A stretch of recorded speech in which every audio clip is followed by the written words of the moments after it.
DIY installation tayo mga boss. Arca plate. Mag-install tayo ng Arca plate.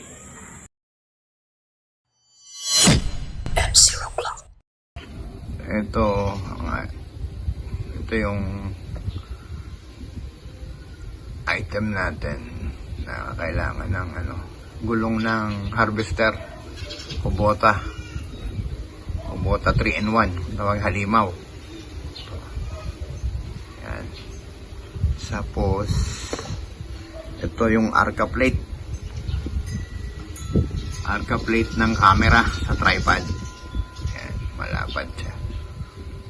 Ngayon, yan ang gamit. Tapos siyempre tornilyo. Ikakapit natin dito tayo magbubuto sa stock ng barel. Ito yung manggo ng barel, yung tinatawag na stock. Ayan.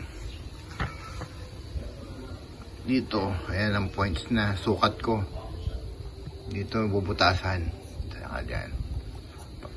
Naka siya. Ayan, nakaganyan siya. Puputulan pa to. Yung guhit na yun. Bago ilalagay yung Arca plate. Para ganyan siya. Para pag sa tripod, diretso na siya. Kabit-kabit na lang. Hindi wala ka nang gagamiting ibang clamp o ano pa man yung ipang ipit sa barel.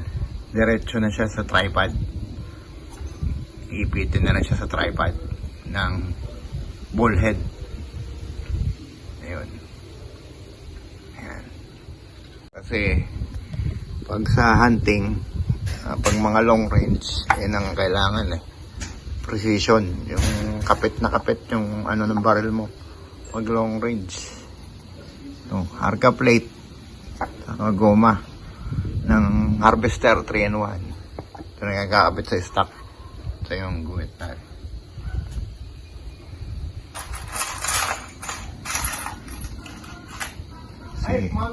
Si M0 nga pala nagagawa.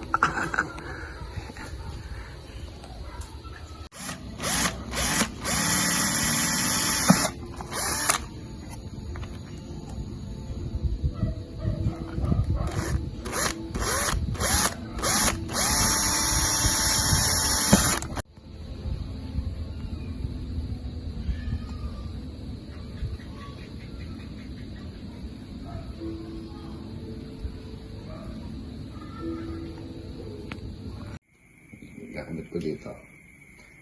Ayan, gagamit ko dito.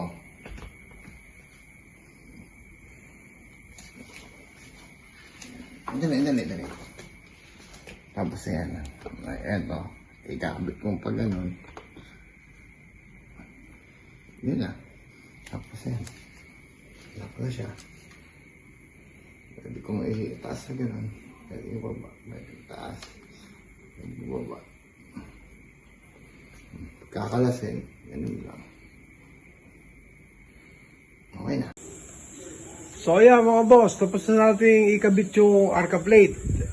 Mas mabilis yung action kaysa sa mga clamp na ginagamit natin sa Picatinny. Mas convenient to. So yun lang, like and subscribe sa mga bago dyan. Paalam.